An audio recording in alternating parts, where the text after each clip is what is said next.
হাদিসটায় রাসূলুল্লাহ সাল্লাল্লাহু আলাইহি ওয়াসাল্লাম রমজানের আগে বলতেছেন, আতাকুম রমাদান, তোমাদের সামনে রমাদান মাস উপস্থিত।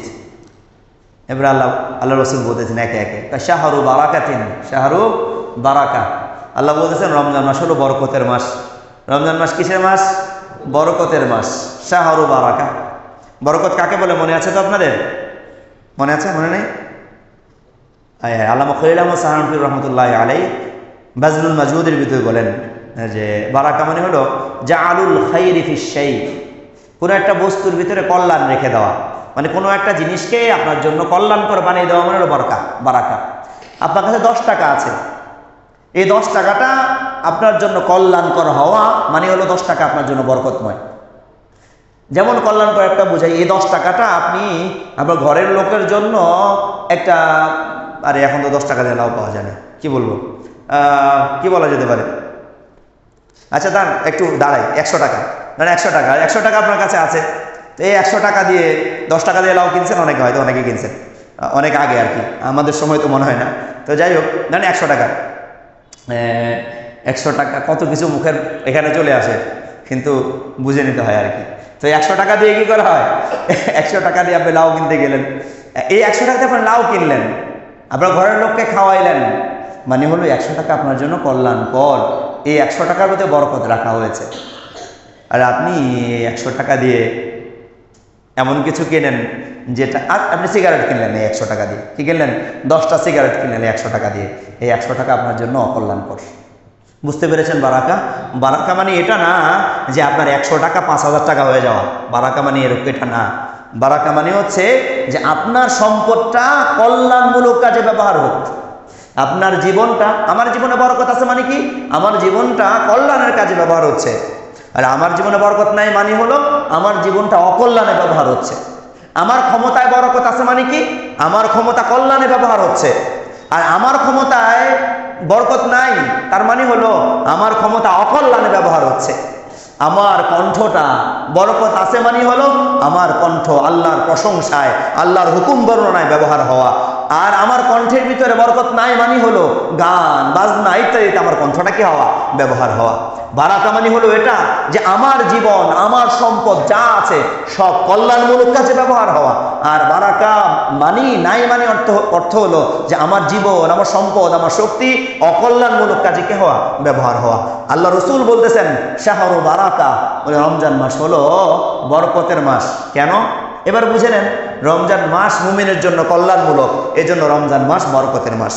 মুমিনের জন্য পুরা রমজান কল্যাণ, পুরা রমজান কল্যাণ, পুরা রমজান কল্যাণ, দিনও কল্যাণ, রাতও কল্যাণ, 24 ঘন্টার প্রত্যেকটা সেকেন্ড কি কল্যাণ। এই জন্য রমজান মাস হলো কি শাহরু বারাকা। বুঝে আসছে আপনাদের? রমজান মাস আল্লাহু আকবার কাবীরা, কেমন বরকত, কেমন বরকত। রমজান মাসে আপনি এই এক মাসে চাইলে 1000 বছরের নেক আমাল কামাই করতে পারবেন।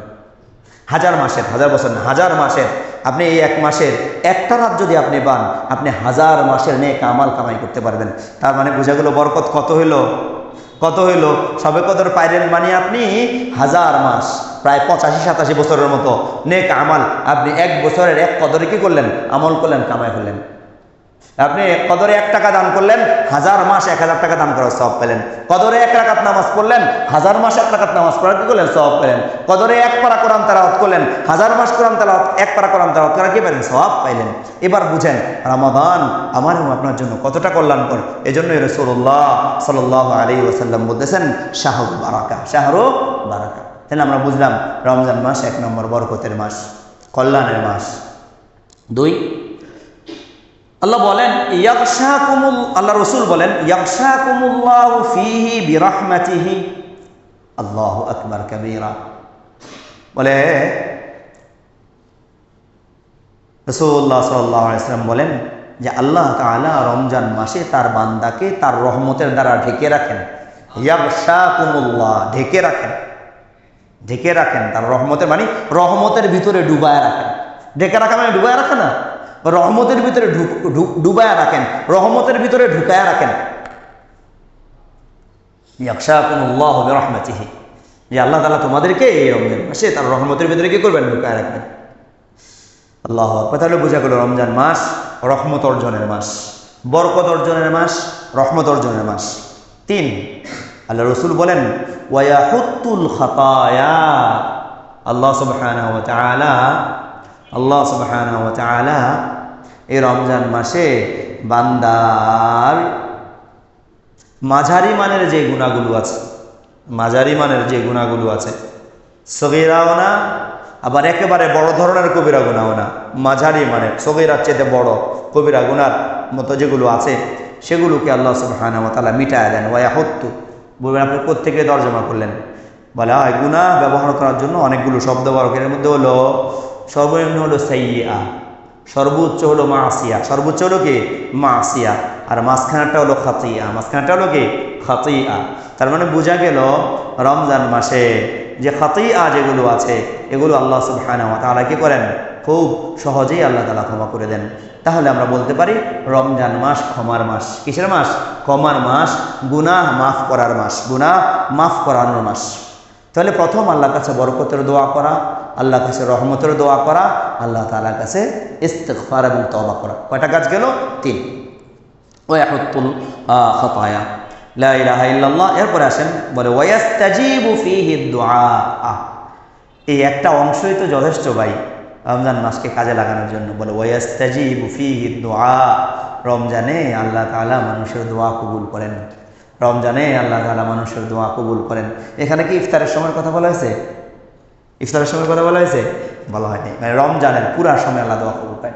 ইফতার হলো স্পেশাল মোমেন্ট, বিশেষ সময়, যে সময়টা আল্লাহ তাআলা বিশেষভাবে মাফ করেন।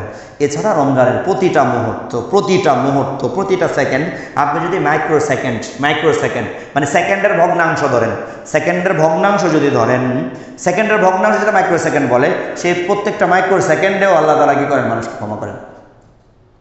তাহলে রমজান হলো কিসের মাস ভাই বলেন? লা ইলাহা ইল্লাল্লাহ, যে দোয়া কবুল করেন।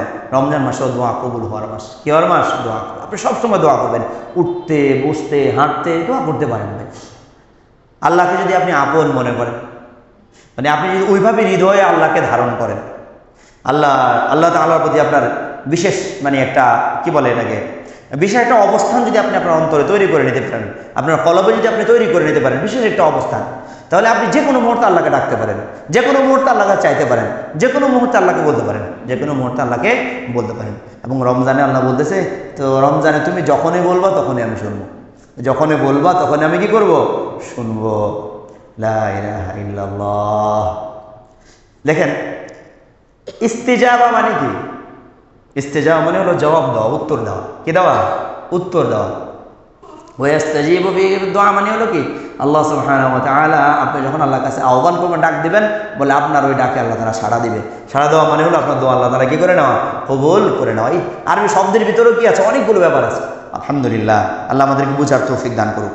দেখেন তাহলে আমরা এই হাদিসের ভিতরে কি পেলাম? 1 নাম্বার, রমজান হলো বরকতের মাস। 2 নম্বর পেলাম রমজান হলো রহমতের মাস। 3 নম্বর রমজান হলো বড় বড় গুনাহগুলো আল্লাহ তাআলার কাছ থেকে ক্ষমা করানোর মাস। 4 নম্বর হলো আল্লাহ তাআলা রমজানে সবসময় কি করেন? দোয়া কবুল করেন। 5 বলা হয়েছে ইয়ানদুরুল্লাহু ইলা তানাফুসিকুম ফি, আল্লাহ সুবহানাহু ওয়া তাআলা রমজানে তোমাদের পরস্পরের ইবাদতের ক্ষেত্রে যে প্রতিযোগিতা, সেটা আল্লাহ তাআলা দেখেন, উপভোগ করেন। তানাফুসিকুম ফি, আল্লাহ তাআলা এটা দেখেন। একটা সময় আমাদের দেশে রমজান মাসে ইবাদতের ক্ষেত্রে তানাফুস ছিল, প্রতিযোগিতার বিষয় ছিল একটা সময়। এই কথা বলছিলাম।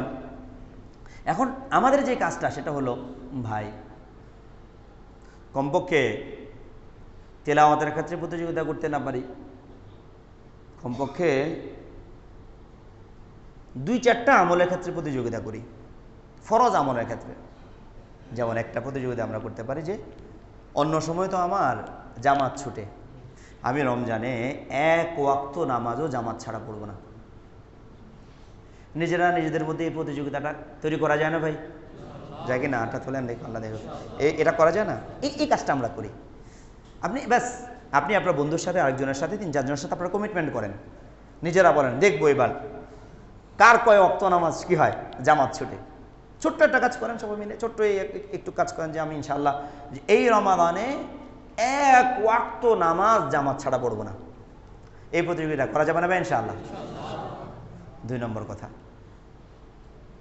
এই রমাদানে একটা তারাবিও মিস করবো না। এই রমাদানে একটা তারাবিও কি করবো না, মিস করবো না। নিয়ত করা যায় না ভাই? নিয়ত করা যায় না ভাই ইনশাআল্লাহ? এই রমাদানে একটা তারাবিও মিস করবো না। বলা হয় এক ওয়াক্ত নামাজ জামাত ছাড়া পড়বো না, একটা তারাবিও মিস করবো না। ঠিক আছে, 2টা গেল। 3 নাম্বার, এই রমাদানে একটা মিথ্যা কথাও বলবো না। 3 নাম্বার, এই রমজানে একটা মিথ্যা কথাও বলবো না। এটা থেকে বাঁচা কষ্ট কাদের সবচেয়ে বেশি? যারা কাপড়ের দোকানে চাকরি করে তাদের। যারা কাপড়ের দোকানে চাকরি করে আমার এই কথাটা থেকে বাঁচা তাদের সবচেয়ে বেশি কষ্ট। কেন ভাই? ভাই এত টাকা দিয়ে কিনছি, এত টাকা দিয়ে কিনছি আপনার জন্য। এটা কাপড়ের দোকানে যারা চাকরি করে, বিশেষ জায়গায় যারা চাকরি করে, এদের জন্য এটাতে বাঁচা কঠিন। কিন্তু আপনি মিথ্যা বললেন না, সত্য বলেন, দেখেন আপনার ব্যবসায় আল্লাহ তাআলা কি বরকত দেয়। ওয়াল্লাহিল আযীম, আমি মসজিদে বসে আল্লাহর নামে কসম করে বলতে পারি, যে ব্যবসায়ী তার ব্যবসার ক্ষেত্রে সত্যকে অবলম্বন করবে, আল্লাহ সুবহানাহু ওয়া তাআলা ওই ব্যবসায়ীকে নিরাপদে রাখবেন। আল্লাহ সুবহানাহু ওয়া তাআলা ওই ব্যবসায়ীকে বড় করবেন। তার সম্পদের নিরাপত্তা আল্লাহ সুবহানাহু ওয়া তাআলা দান করবেন। আর সম্পদের নিরাপত্তা তো পরের কথা, আল্লাহ তাআলা তার মৃত্যুর পরবর্তী জীবনের নিরাপত্তা দান করবেন। রাসূলুল্লাহ সাল্লাল্লাহু আলাইহি ওয়াসাল্লাম আত-তাজিরুস সাদুকুল আমিন বলতেছে, সত্যবাদী আমানতদার ব্যবসায়ী মা'আন নাবিয়্যিন ওয়াস সিদ্দীকিন ওয়াস শুহাদা ওয়াস সালিহিন, মৃত্যুর পরে সে নবীদের সাথে থাকবে, শহীদদের সাথে থাকবে, সালেহিনদের সাথে থাকবে। কে বলেছেন? মুহাম্মদুর রাসূলুল্লাহ সাল্লাল্লাহু আলাইহি ওয়াসাল্লাম বলেছেন। আসুন সত্যবাদিতা এবং আমানতদারিতার সহিত ব্যবসা করি এবং দুনিয়ার জীবনে সম্পদের নিরাপত্তা আল্লাহ তাআলার কাছ থেকে গ্রহণ করি এবং মৃত্যুর পরবর্তী জীবনের নিরাপত্তাও আল্লাহ তাআলার কাছ থেকে গ্রহণ করি। খুব সহজ। টাকা দিয়ে কি করবেন? টাকা কি মানুষকে নিরাপত্তা দিতে পারে? টাকা মানুষকে নিরাপত্তা দিতে পারে? টাকা মানুষকে নিরাপত্তা দিতে পারে না। অনেক সময় টাকা মানুষের নিরাপত্তাকে দূর করে দেয়। টাকা মানুষের বিপদের কারণ হয় অনেক সময়। সম্পদ মানুষের বিপদের কারণ হয় অনেক সময়। কিন্তু আল্লাহ যে সম্পদকে বরকতময় করবেন, সেই সম্পদ কখনো ওই সম্পদের মালিকের জন্য বিপদের কারণ কখনোই হবে না, বরং ওই সম্পদ তার জীবনের নিরাপত্তা, মৃত্যু পরবর্তী জীবনের নিরাপত্তা হবে।